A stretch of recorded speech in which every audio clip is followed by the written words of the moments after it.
Olá pessoal, boa tarde, sejam bem-vindos. Hoje nós começaremos a falar sobre amplificadores operacionais. Lógico que vocês já estudaram antes amplificadores de sinais.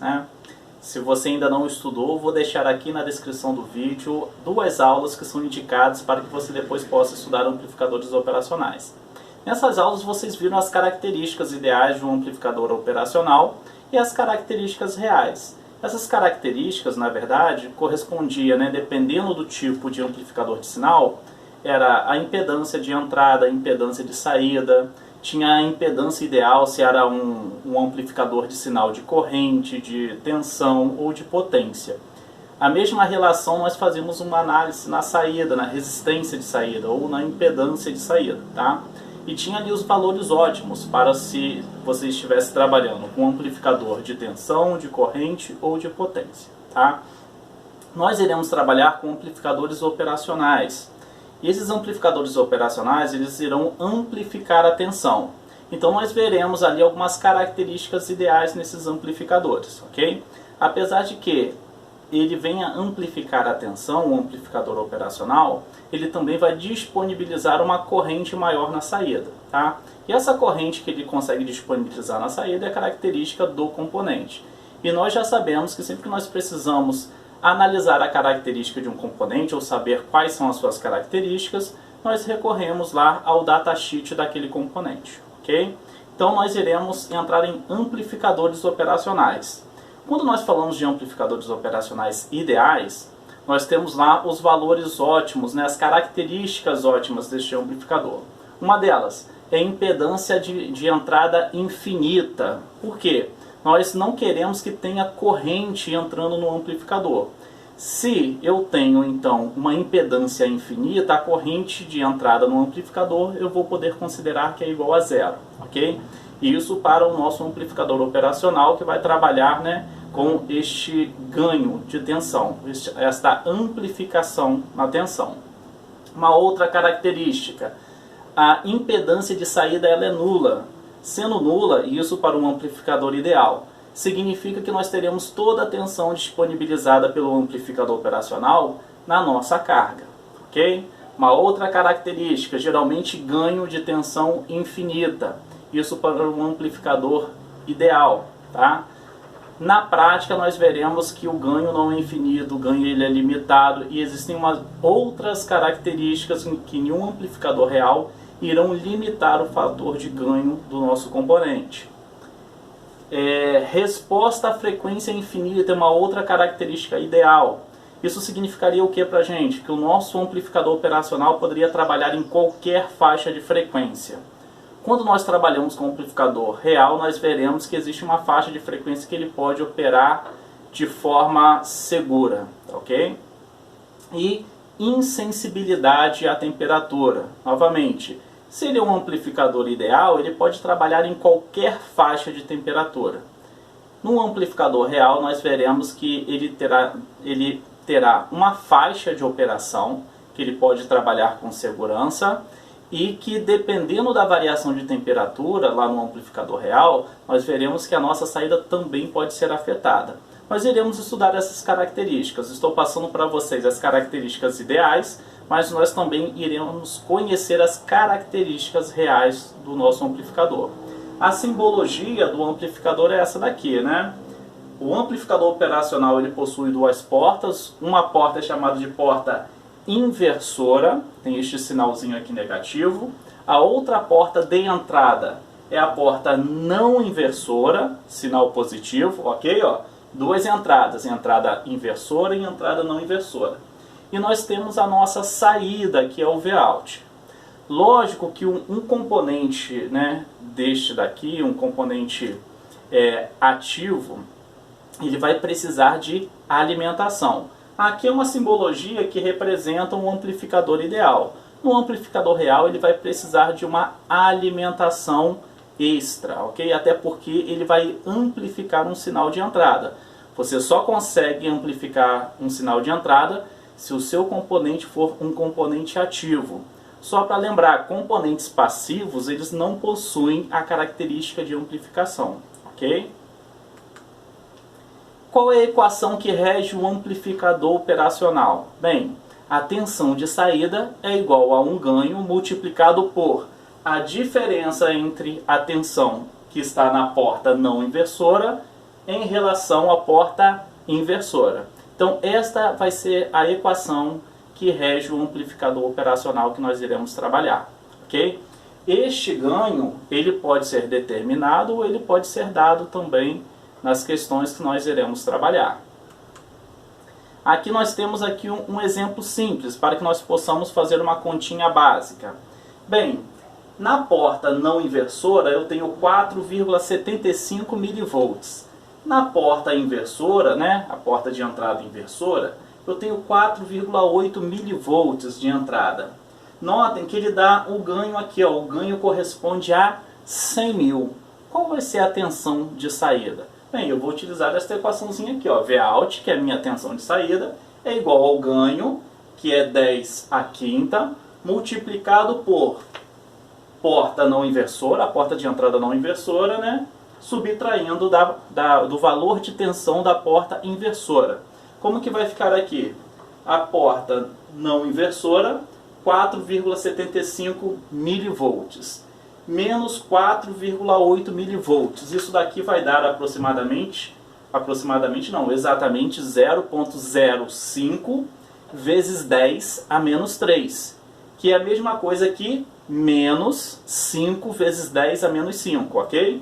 4,75 menos 4,8 mV dá menos 0,05 vezes 10 a menos 3, ou menos 5 vezes 10 a menos 5. Se eu tenho menos 5 vezes 10 a menos 5 vezes 10 à quinta, o meu resultado, a minha tensão de saída, corresponde a menos 5 volts. Notem que eu ainda não falei sobre a alimentação deste componente. É um componente ativo e ele precisa ser alimentado para ele funcionar. Por quê? Estou considerando aqui que é um amplificador ideal, ok? Então este é o nosso primeiro exemplo. Continuando, como que o amplificador operacional consegue detectar uma diferença nas portas de entrada, né, na porta não inversora e na porta inversora, para que ele consiga fazer esta comparação e aí sim ter um resultado, né, no valor de tensão de saída. A explicação é feita através deste circuitinho aqui, né? Ele está trabalhando com um TBJ, um transistor de junção, né, bipolar, né? Ele possui dois cristais, nós já estudamos isso antes, é um transistor. Então olha só este circuitinho aqui. Eu tenho RC1, que é um valor de resistência, tenho RC2, que também é um outro valor de resistência. Vou considerar que eles são iguais, ok? Tenho aqui um transistor, tenho aqui um outro transistor, que é do tipo NPN, né? E tenho aqui, ó, a tensão que eu coloco na base V2 e a tensão que eu coloco na base do meu transistor V1. Eu sei que a relação da corrente que passa no coletor é igual a um ganho, que é um beta, multiplicado pela corrente de base, isso no TBJ, ok? Então, olhem só, se eu colocar um valor de tensão aqui nesta base, eu vou propiciar um valor de corrente passando aqui no coletor. Logo, eu terei uma queda de tensão em RC1. E eu vou conseguir ler um valor de tensão neste ponto aqui, ó, ok? O valor de tensão neste ponto, né, seria aqui o menos VEE, que seria o valor mínimo ali de tensão, de alimentação, mais a queda de tensão no transistor. Eu tenho a queda de tensão neste ponto. Ou, também pode ser encontrado da seguinte maneira: VCC menos a queda de tensão em RC1. Eu tenho a tensão neste ponto aqui. Bem, se eu colocar o mesmo valor de tensão na base neste transistor aqui, neste transistor Q2, o mesmo valor de tensão que eu estou colocando na base no transistor Q1, ele vai propiciar, né, considerando que o transistor Q1 seja igual ao transistor Q2, ele vai propiciar a mesma corrente passando no coletor que tem essa carga RC2. Bem, se eu tenho a mesma corrente passando aqui no coletor e eu tenho o mesmo valor de resistência de RC2 e RC1, significa que a queda de tensão será a mesma. Se a queda de tensão será a mesma, a tensão deste ponto aqui, ó, terá o mesmo valor que a tensão neste ponto. Logo, qual vai ser a diferença de tensão entre os dois pontos? Vai ser igual a zero, vai ser o Vout igual a zero. E é aí que ele faz essa comparação nas entradas, nos valores de entradas, né, de tensões da porta não inversora e da porta inversora, ok? Então a gente consegue fazer essa comparação. Lógico, se eu modificar o valor de tensão que eu estou colocando na base deste transistor, se ele for diferente, né, do transistor Q1 em relação ao transistor Q2, a corrente que passa no coletor vai ser diferente, logo a queda de tensão em RC1 também vai ser diferente, a tensão neste ponto aqui será diferente, e aí eu terei uma diferença de tensão entre esses dois pontos, ok? Então ali é só para que nós possamos ter uma noção do funcionamento de um amplificador ideal, ok? Aqui eu tenho a simbologia, ó, do amplificador real.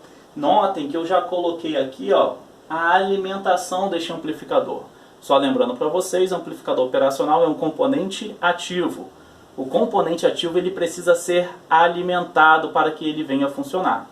Então eu tenho aqui a alimentação positiva e a alimentação negativa do meu amplificador operacional. Tá? As portas, né, de entrada não inversora e inversora.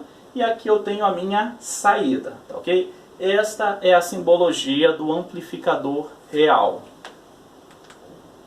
Bem, quando eu trabalho com um amplificador real, significa que a estrutura interna dele, né, como nós vimos lá a comparação daqueles dois transistores, pode ser que haja uma diferença naqueles transistores. E se houver uma diferença naqueles dois transistores, por mais que eu venha colocar o mesmo valor de tensão na entrada, tanto da porta não inversora quanto da porta inversora, pode ser que eu venha a ter uma diferença naqueles sinais que eu venho medir, tá? E aí nós chamamos isso de erro de offset. Porque se eles teriam o mesmo valor de entrada, teoricamente a minha saída deveria sair zero, não deveria haver diferença relacionada àqueles pontos de medição de tensão, tá? Mas isso pode acontecer em um componente real, por mais que as características construtivas sejam muito parecidas, do mesmo fabricante, no mesmo CI, no mesmo encapsulamento, pode ser que tenha uma característica um pouquinho diferente, as características elétricas, e isso vai induzir uma diferença na leitura de tensão daquele ponto, ok? Então, quando eu estou trabalhando com um amplificador operacional real, eu posso ter um erro de offset. O que é o erro de offset? É quando eu tenho o mesmo valor de tensão na entrada, inversora e não inversora, e a saída, ao invés de sair zero, vai sair um valor não nulo. E este, na verdade, é um valor indesejado. Tem como eu corrigir? Tem sim, tem como eu fazer uma correção. Só lembrando aqui para vocês, ó, por mais que eu possa considerar que os transistores são iguais, que as resistências são iguais, pode ser que a tensão que eu tenho entre base e emissor de um transistor seja diferente da base emissor do outro transistor.